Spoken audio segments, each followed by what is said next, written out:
Thank you. First of all, BSBK technology, we have a history because the technology begins from the China and then transferred to India, and then we have taken from the experience from India to Nepal. First, we have done 2 pilot projects within the Kathmandu Valley. That time we have a huge problem of emissions from the movable BTKs in 2001 or 2, and then we were thinking to ban these movable kilns from the Kathmandu Valley itself, and then we were thinking the alternate technology, and then we thought the BSPK is one of the best technology we can take over. But later we realized that the technology has a lot of limitations, because in terms of investment, in terms of the capacity, output capacity, and then also the quality, and these issues, though it is a very good technology, it is a very energy efficient as compared with a traditional movable kilns, around 60% saving on the coal, as well as the emission. We can say that around 60 to 75% reduction in the emissions as well. But we have a huge problem for the transportation of bricks from the lower level to the upper levels, because we don't have such mechanisms for electrical system, lifts, mechanizations, this sort of things. And then also we didn't have that time the sufficient capacity to run these kilns by the operators, because also we do, because it is a totally new technology, so people should be trained as a new. So key issues during the transformation technology is very tough, and then we thought that there should be another technology, so we should go for the fixed chimney BTKs, movable, and then maybe we should have around 10 to 15% reduction. It is a first ladder, and then BSBK exists as an alternate. So government has given 2 alternate to the entrepreneurs. Within 1 year, please go either in BSPK or either in natural draft BTKs. But the entrepreneurs have choose the next regime of the fixed chimney, because they are practicing similar kind of experience, and then we have to learn that from these activities that the existing mechanisms can be improved. It is a one sort of ladder, and then from next ladder is the new technologies and then new working practices. So that still BSPK piloting was going on, and huge support from the STC. Thank for them, but the replication effects were pretty low. Within 1 year they have constructed around 10 kilns, but unfortunately I can say that out of 10 right now working 2 or 3 right now. This is the total experience of the BSPK. But from the BSPK programs, we have taken a lot of knowledge. For example, we have trained a lot of engineers in the brick sectors, and right now they are working not only in the BSPK, they are working in other areas. And then BSPK programs did the piloting of internal fuels, and it is a pretty good experience. Also they did the hollow and perforated bricks pilotings. Also it is a very good. Also mechanization in the brick makings, for the pog mills operations and extrusions, and then a lot of other mechanization were right now going on. It is a one sort of very good impact from the BSPK program. But the technology, filing technology itself, is not successful in Nepal. Though there are 4 or 5 BSPK are operations in very good conditions, very also entrepreneurs are satisfied due to very low cost of production, because they are using around 20 to 30% less coal as compared with the general BTKs. But replication effect is very tough, and then entrepreneurs are not reluctant, not very willing to invest on the BSPK technology. So I can say that we have both sides of the coin. One side there are successful 5 or 6 cases. We have to analyze from the micro levels why they are happy, and then we have to also analyze the failure case. The peoples are not happy, and they thought that they were right now they are out of brick business. So it is a some sort of both cases within our Nepal. One another thing is, for the technology transformation, the critical issues are, one is not only the technology, it is a capacity buildings. Okay. And second one is the investment, because if it is a new technology, then people are they are not very comfortable for the new investments, for the new technology. Third one is the some incentives for the good kilns, better kilns, environment friendly kilns. And fourth thing is like also government. My idea is always I am thinking, but I don't know why it is not implementing in our country. One government should initiate to take these environment friendly, energy efficient bricks within their procurement systems for the construction of government buildings, public buildings, schools, and this sort of kind of things. And then only the other other customers will be affected, and then also they will seek for the better bricks. Also like from it is not only the from supply side, also we have to deal with the demand side issues, because demand side also we need lot of awareness, trainings regarding the green bricks, alternate bricks, and then the energy efficient bricks. So then only we have a huge effect within the brick productions itself.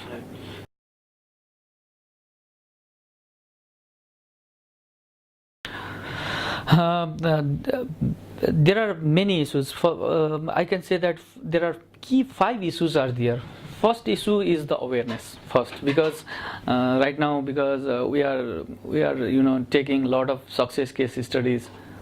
If you count in your Indian experience, out of 1 lakh bricks, how many people are doing? Only maybe 20, 30, maybe 100. What is the percentage of success? It is not. And then what is the replications? Not.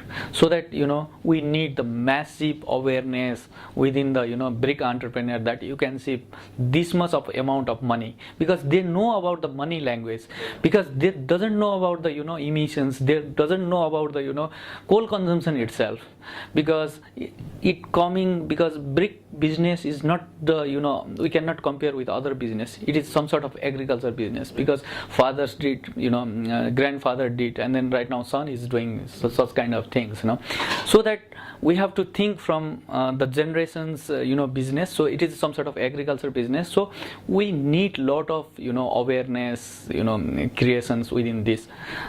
One issue is the awareness. Second issue is basically capacity buildings, because also in the brick working practices, working people has a generation, because firemen's his grandfather did, his sons did, right now he's doing, and this sort of generation is coming on. They don't want to change.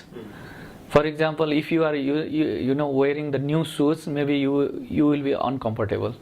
So that we have to convince the existing generations. Also we have to train the new peoples on the firing side, stacking sides, so that peoples can adopt, or workers can adopt the newer versions.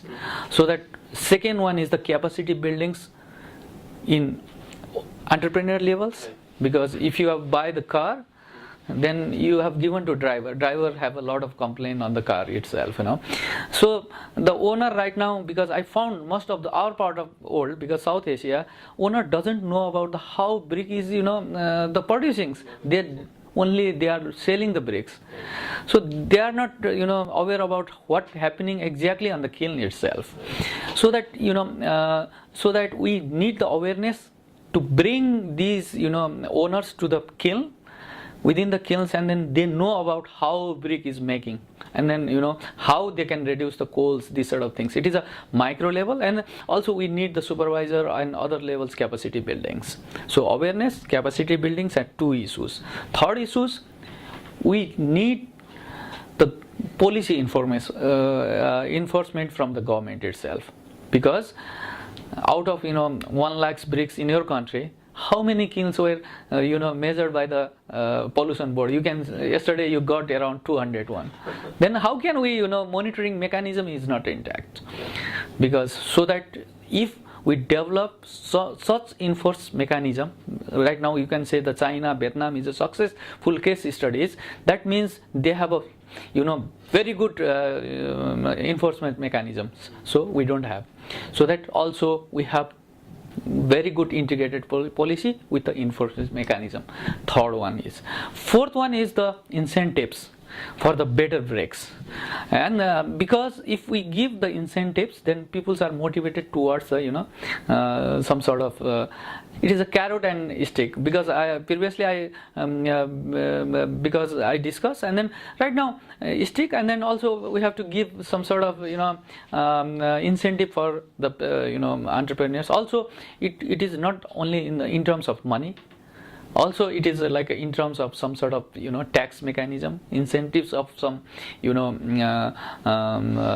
maybe transportation subsidies, different kind of, and then also we have to smart some sort of financing mechanism. I can say that subsidized loan, or maybe we can build up some financial mechanisms for the investment, because right now if entrepreneurs go for the investment for the brick kilns, for the newer technology, then bankers are thinking it is an unorganized sector, we cannot give, because they are enjoying with the cars and every kind of things, so that also we have to develop the very smart mechanism within the banking system. It is a very good product for the banking system for the investments, so that we should have a huge investment opportunity within these kilns, modernizations, maybe tunnel kilns, mechanizations, these sort of things. And the fifth one, and I can say that it is the most important one, is the fifth one is the brick kilns has certain mining mechanism, because government should have land kind of things, so that also we should have some some good.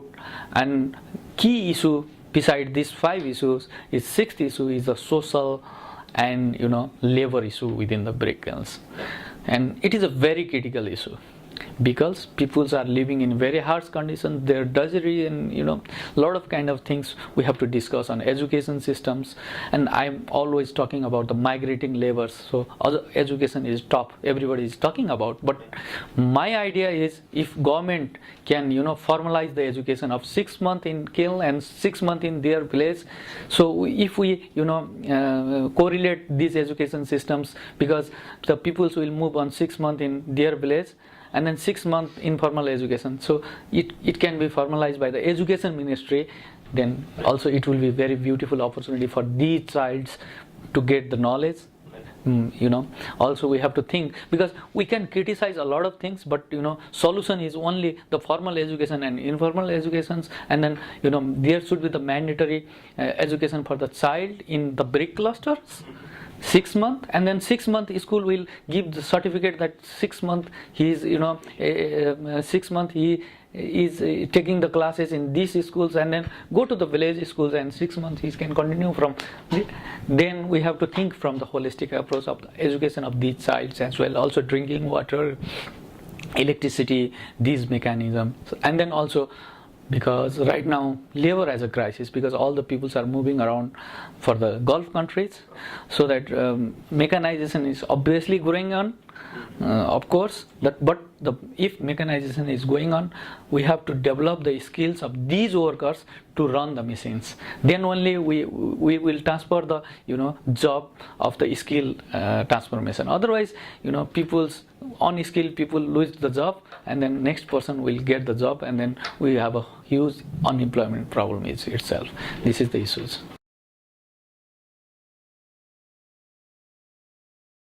It is some sort of policy enforcement is one issue, because I have already explained 5 issues, but one issue cannot deal with all the issues. But one critical issue, I can give the example in our country. We banned 2003 under movable kiln from the Kathmandu Valley.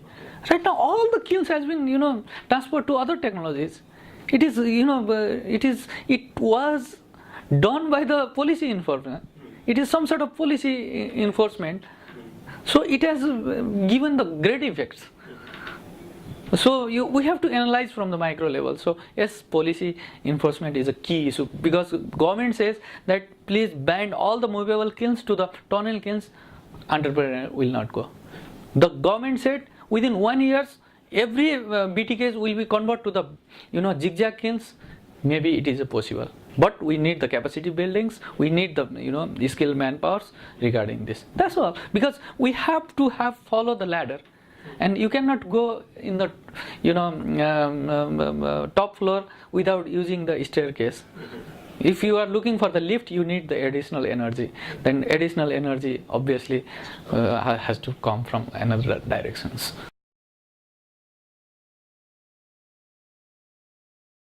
Because it is not the issue right now, because we are talking a lot about the alternate building materials.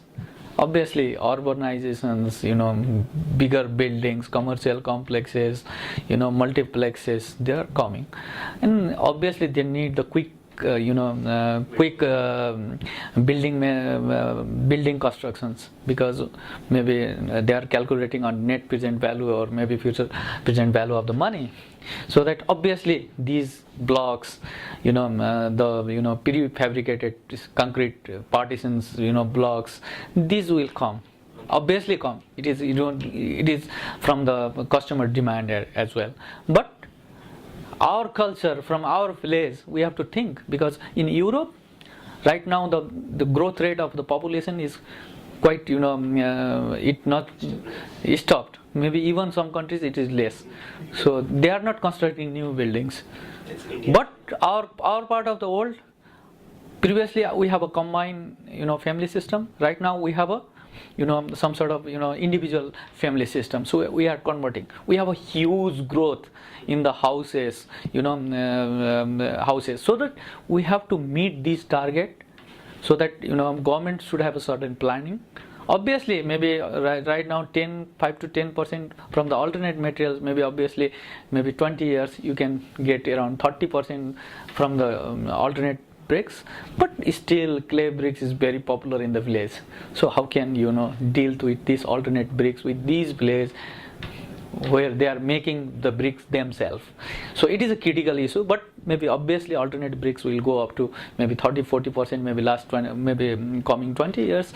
But still there is a huge demand of the fired bricks. So we have to think about proper technology to firing these bricks itself. So it is a balance between alternate and then maybe clay bricks, because people are talking about maybe after 20 years we'll wholly replace with alternate bricks. I'll not believe it. As a working professional within these sectors around 20 years, so I could not believe.